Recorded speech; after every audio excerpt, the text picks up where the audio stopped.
Hey, welcome to the kitchen. It is kitchen talk time with Granna. I am excited. Guys, I get so excited when I do this part of my talk. I mean, I just be like grinning from ear to ear. But today I'm having my one-on-one conversation, and today I have in the kitchen with me Andre Tyrone. Andre Tyrone. That's what they call me. That's what they call him. Andre Tyrone is in the kitchen with me today, and we're just going to be talking about all kind of stuff. So y'all just get ready. We're going to be all over the place, okay? Yes. And he may have to pull me back, okay? I got But you. before we start, I'll let you just go ahead and touch their toes a little bit in the water with just a little information about Andre Tyrone. Well, I'll first off and say that I am a weird dude. I can tell you that. And I'm understanding how important it is to embrace myself. Okay. So I'm a different kind of person. I'm not easy. I'm not easy to get along with sometimes. I'm your best friend. I can also be your worst enemy. And I'm learning that a mixture of all that is okay. Okay, and it is. And it's a struggle because everybody sees you in one light, and you kind of have to just get in cruise control and be yourself in order for people to understand that you're different things, a lot of different things. So I'm a whole lot of different things. Okay. Well, since you just talked about being a whole lot of different people up in here, we'll start there. Good. Because a lot of time people see us on the outside, Yeah. or see us in one situation, and that's who they brand us. Yeah. That's who we are. Granna is Granna. You grandmama. Just for an Yeah. example, that's what they say. They see me as grandma, and that's who I am. Yeah. They don't see me as I'm an individual person. I have my own identity. Yeah. I have my own ideals and thoughts and all this stuff. Yeah. So, I'm You glad get it. you opened that up because, that's everybody gets branded or get put into a box. Yep. And when you start to open that box and knock it down and come out, then people looking at you like, oh, damn. Who is this? Exactly. Who is this? So let's talk about who is Andre. Who is the real Andre? Well, until recently, Andre was a shy. All he liked to do was laugh, make jokes, make people feel good, and that was as far as I went. Okay. My music was, one leveled. My conversations were one leveled. Never wanted to go too deep. Never wanted anyone to get too close. Okay. Out of kept that fear, wall up to a out certain of fear extent. that they would figure me out, or they would at least get a hint of who I was. Okay. And people would say, "What? You don't want people to know who you were?" Right. I didn't. I wasn't ready for the world to know exactly what they were getting themselves into when they said they wanted to get to know me. Okay. So after prayer and meditation and heartbreak and suicide attempt, everything that went wrong in my life, Wow. I decided that I was going to make a change. Wow. And the change that I decided to make was I decided to accept my sexuality and come out with it Okay. publicly. And I think ever since I did that, not only do I feel like I can breathe now, I feel It's like like a weight. yeah, I feel like everything that was holding me back from being better and Being great who you are. is no longer in the way. So I don't have to apologize for mistakes, or apologize for certain pictures, or apologize for certain words, or stay out of certain conversations. And when I tell you, it's almost like just releasing something. Yeah, I mean, you don't have to apologize for Yeah. anything. You are who you are. Because I used to do that a lot. And sometimes we hide who we are so Yeah. long. It's so stressful and it's so depressing. Yep. And you put all that pressure on you for no reason at all. Because to be honest with you, Dre, a lot of people gonna accept you as you are when you tell them, or are you gonna let them paint their own picture And I didn't and get be that. who they I never got want to that. be? I mean, never don't understood let them paint your picture. Right. Don't let them paint the picture for you. And some people's gonna agree with it, and some people are not. That's just life. If you are who you are, and if you're coming out and you telling the world, I am gay, or I am this, I'm bisexual, or whatever the case is, then that's who I am. They're either gonna accept you or they're not. And that can come with friends, that can come with coworkers, family. the whole 9 yards, because you end up living over half of your life false, pretense, and doing things that you're not even happy with, but you're smiling because you want to make people happy. That was so me. You're doing all this stuff. You're out here and you're just and you're doing all this stuff, and you got this pretend life that you're portraying to people, because we always want to make people happy. Nobody I'm a pleaser. I always try to please people. I agree on me. I always try to make sure everybody's good. And then here I am over here hurting my own self, or I'm taking extra drama on, or I'm taking on all this extra stuff that I don't even need to be taking. Because hell, why am I trying to make you happy when you making me miserable? You know what I mean? Yeah, people didn't even know that I was in a 10-year relationship with another man. Wow. Because I kept all that hidden. We didn't. So you were just living a double life. And yeah, pretty much. Wow. My immediate family knew, my mother, my sisters, and I came out to my mother so long ago, and her exact words when I sat down, because I sat down and I was like, "Hey, Mom, I got something to tell you." And of course, she started getting worried. She's like, "What? Something going wrong? What's going wrong?" And I was like, "No." Yeah. I was like, "Mom, I like guys." Yeah. She looked at me and she smiled. And she was like, "I already knew. I was waiting for you to tell me." And I was like, "Oh my Lord!" I said, "You have no idea how good." So there you is, all these years, regretting. I don't want to tell your mom, right? Because you that's see the stories. One person you don't want to disappoint. Exactly, as the one and person. You're holding that in, and she's sitting back like, when the hell he gonna tell me what's going on? And she was very supportive, and that is great. So were both of my sisters. That's great. And I'm sure that I'm going to run into people that are not going to appreciate it, because they're going to say what I've been hearing all my life is, "What? You grew up in the church. Granny and Papa would not be happy about this." My grandfather, he told me the same thing. Be happy, live and love who you like, as long as they're respecting and taking care of you. Absolutely. And for the 10 years that I was in the relationship, I believe that I could have been happier in that relationship. And I believe the reason why I wasn't as happy as I know I could be is because I wasn't out to the world. Right. It was in a shell. Yeah, and I couldn't share him with the world. And I feel like he wanted to share me. Right. But I always be like, no, we can't. Out of fear that somebody would say something, or somebody would hurt me or come after me. And then he and I broke up. I mean, that's a lot. That's a lot on you. How a whole lot. Holding all that in for so many years. How did you deal with that? Family trauma. In my family, when we get hurt, when we things happen to us, we're not supposed to say anything. Like, we just don't talk about it. And I think my grandfather and my grandmother raised their kids to, just when you get punched, you shake it off, and you go on with life. And that's how my mother raised us.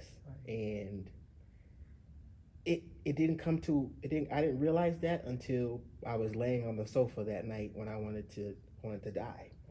And I remember, like, it like plays in my head so much.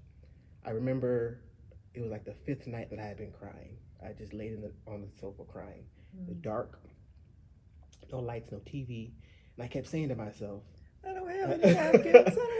I kept saying to myself, if he don't love me and all I got is family love, then, and I'm still not out, what's the point of me being here? So I started going through inventory in my head of pills that I had in the house. And I remember going to each bathroom in my house and grabbing the bottle of pills. And I took the pills down to the couch where I was laying. And I sat there and I looked at them and I was like, I'm not going to leave a note. I'm not going to do anything. I'm just going to take these and just go on to sleep. I wasn't thinking about my mother. I wasn't thinking about nobody. I was just thinking about I needed the pain to end. You wanted to end. And it wasn't until like it's almost like a bright light went off that said, "Call your sister." And this is a sister that I don't really normally talk to a lot. I called my big sister and I told her, I'm at wit's end. I don't know what to do. I just want to leave the earth. She kept saying, no. What are you about to do? What are you about to do? And I was like, don't worry about it. everything's gonna be cool. And Well, that was your cry for help right there. exactly, that was my cry for help. Cry for help. And she talked me off that ledge. I mean, it was like a 2-3 hour conversation. Wow. And she kept telling me, think about the things that you have. You have a place of your own. You have a car. You have a job. We love you. Right. Don't let what happened with him and what went down with him make you feel like you're not worthy. Exactly. Because everything that you went through, there's a reason why. And that particular sister was who you were supposed to Right. call. You were supposed to call her. I was supposed to call her, and she picked up. Yeah, because any other time she probably wouldn't have picked up. Right. God had told her you was calling. It was meant for you to be here. You're worthy. You're loved. You're worth something. And whatever went down with that relationship, it went the way it should have went. It happened the way it should have happened. I'm glad now, Dre, that you understand your worth and that you're worth somebody. Yeah. And your story is gonna touch so many. There's so many people out there that don't want to come out about who they are, right, because they don't want the embarrassment, they don't want the harsh treatment, they don't want to be talked about, they don't want to be pushed out the family, any of that, because most of all, they first worry about what their family gonna say, especially a mother, love. They don't want their mother to look at them like sideways. Yeah. And most of the time, the mother's gonna love you regardless. It doesn't matter. I don't care if you out there on the street running around naked. Your mom is gonna be like, that ain't my child. Who y'all talking about? That wasn't they didn't do that. Yeah, I gotta go. They're gonna always support you. I'm this journey, you had to walk through it, baby. You had to walk through this journey to get to where you are now. Because let's talk about, you got me up here about to cry, man. So let's go on and talk about the podcast. I can't even talk, man. Oh my gosh, the podcast. What is what do you do on there? So the podcast is it's called Personal with Andre Tyrone, and kind of what you got now is what I do on Tuesdays. So you go on the podcast and you put it all out there. You put it out there. I mean, because as an artist, I just believe that there is no way on earth that I could ask people to purchase my music, come to a concert, buy any of my merchandise, anything like that, and you have no idea anything about me. Like you have just a surface level about me. Like, I know a lot of artists say, well, I want to keep a personal life. You can keep certain things personal, but if you listen to some of my other albums, my first albums, in my music, I never really talked about loving a man or a woman. I just talked about loving someone. And there was a strategic reason for that. It was because I still wasn't ready to give the world who I was. Right. And with personal, I normally used to write down the topics before, but then now I just wait until an hour before the show and I say, what's on my heart? Just go with it. And just jot down a few things, and then just roll with it. And just go with it. And whatever comes out, because it's personal, it's me, it's truth. So do you feel like that's your therapy? I do, because the people that react with me, some of them say, well, I didn't know that about you, and wow, and a lot of people, like you said, see one thing on the surface and don't understand. Like, people didn't even know that I tried to take my life. They just saw happy, smiley Andre. Wow. They never knew that I was going through what I was going through, and I was dealing with what I was dealing with. And of course, I'm to blame for part of that, for putting that show on. Yeah. And I decided that I don't want to be that person. Well, society is a lot to blame for that too, because society puts people in a box, and society looks at us in so many ways that we can't be who we truly are. And especially when it comes to black men being gay, bisexual, or whatever the case is. Even when it comes to us, when it comes to interracial relationships, all that, they put a stamp on it, a stigma on it, like you can't do this or you can't do that, because of our color. If you're in love with someone that's interracial, about a different race, then that's what it is. Love has no color. If you love men, then that's what you love. As long as they respect you and treat you right, then that's what it is. So, you're holding yourself accountable for not being who you are and showing the real Dre. But then there's reasons why. you can't. But now I'm glad you have come to that point where you just say, hell with it. Right. And you're just putting it out there. I can't In anymore. your podcast, that's your therapy. Yep, it is my therapy. You know, and you'll probably be surprised how many people that's gonna help. It's really gonna help. I'm sitting up here about to cry just hearing your story. And hell, I've been married 40 years to this man, to a man. And I'm just like, but you know, I've always tried to be the type of person not to judge someone, because it's not my place to judge. We all gotta have that judgment day. Every one of us. And it doesn't matter what it is. You can think you're the best Christian there is, the best person there is.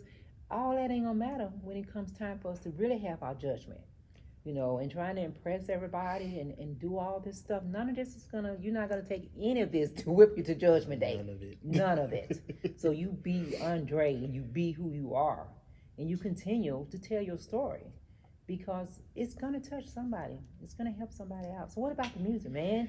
What about the music? What are you doing with that? That's what I'm excited about. This next album is going to be amazing. And it's going to be amazing for a number of reasons. The very first reason is this is my first album as a free out artist. Like, wow. I get to do whatever the heck I want. You get to be free. I can wear what I want. I can talk about what I want. A lot of people would expect after a breakup, they'd expect their next album to be a dissing album where you just go back dishing dirt. Yes. Let me explain. The secrets and the things that he and I went through are between him and I. Exactly. We won't go any further than that. And that's as far as it needs to go. This album is going to be about celebrating the new chapter in my life, celebrating welcoming love again one day, celebrating maybe hopefully one day become a father. Yeah. Everything that I want to do musically, I get a chance to do. And now that I'm out of the closet, so to say, I get an opportunity just to pretty much like bust that box wide open. Wow. Like there's no restrictions on what I get to do. Wow. So I've been writing, I've been researching, I've been letting my pen just go.